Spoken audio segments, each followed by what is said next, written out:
Ami Renardo, aujourd'hui on va partir construire des barrages et ce avec le jeu Le Roi des Castors. Alors ici on est sur un jeu de cartes familial, jouable de 1 à 5 joueurs et avec des parties d'environ 10 à 20 minutes. Alors tout d'abord il faut savoir que le jeu vous propose plusieurs modes.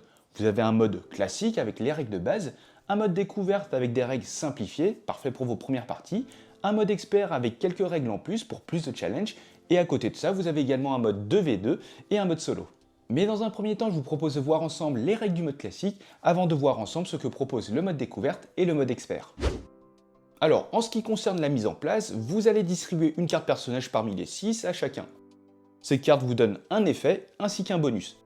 Par exemple, le bûcheron vous permet une fois par partie d'augmenter la valeur d'une carte rondin, et son bonus vous permet d'avoir 6 cartes en main au lieu de 5.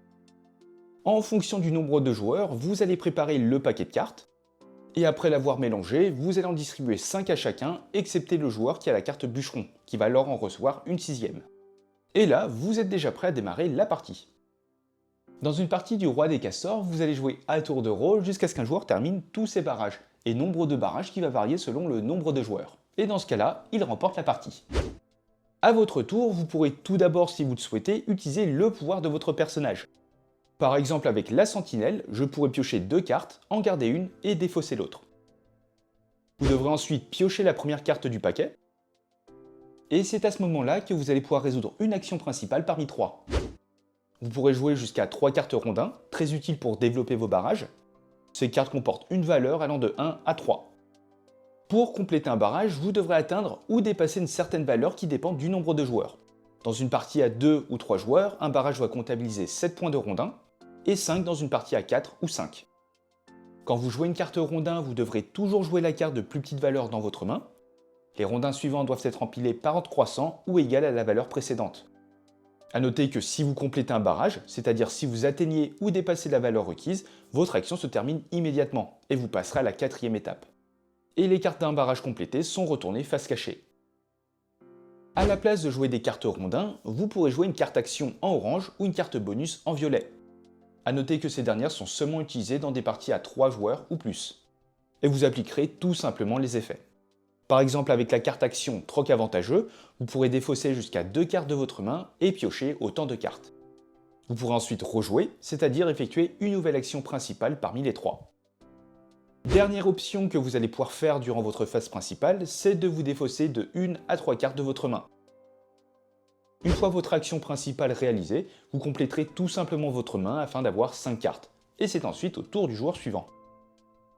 Vous allez ainsi jouer à tour de rôle jusqu'à ce qu'un joueur ait construit 3 barrages à 7 points dans une partie à 2 joueurs, 4 barrages de 5 points dans une partie à 4, et 3 barrages à 5 points dans une partie à 5.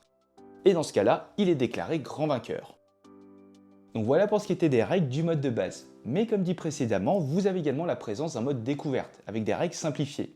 Alors déjà, vous n'aurez pas utilisé les cartes personnages, et pour compléter un barrage, vous devrez seulement avoir un nombre de cartes bien précis. Dans une partie à 2 ou 3 joueurs, vous devrez avoir 3 barrages de 4 cartes, à 4 joueurs, 3 barrages de 3 cartes, et à 5 joueurs, 2 barrages de 4 cartes. Et à côté de ça, vous avez un mode expert qui va rajouter 2 nouvelles notions. Vous avez à présent une rivière de 4 cartes, et lorsque vous en prenez une, vous la remplacerez immédiatement. Et vous avez une nouvelle option qui est la construction optimisée, mais utilisable qu'une seule fois par partie. Et pour ce faire, vous pourrez tout simplement déplacer 2 cartes d'un barrage vers un autre. Et concernant la fin de partie, vous aurez un nouveau système de points. Dans une partie à 2 ou 3 joueurs, le premier à atteindre 15 points l'emporte, 14 dans une partie à 4 et 11 points dans une partie à 5. Pour cela, chaque barrage complété vous rapporte des points.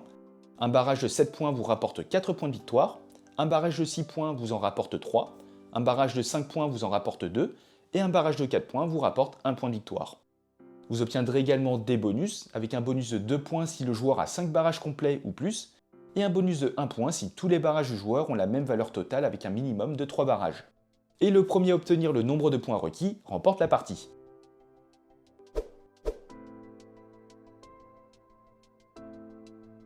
Et voilà les amis, désormais vous êtes prêts à construire vos barrages. Dites-moi ce que vous en pensez dans les commentaires, et si le jeu vous a plu et que vous souhaitez soutenir la chaîne, eh bien n'hésitez pas à utiliser le lien qui est en description. Et sur ce, portez-vous bien, et on se dit à la prochaine. Ciao!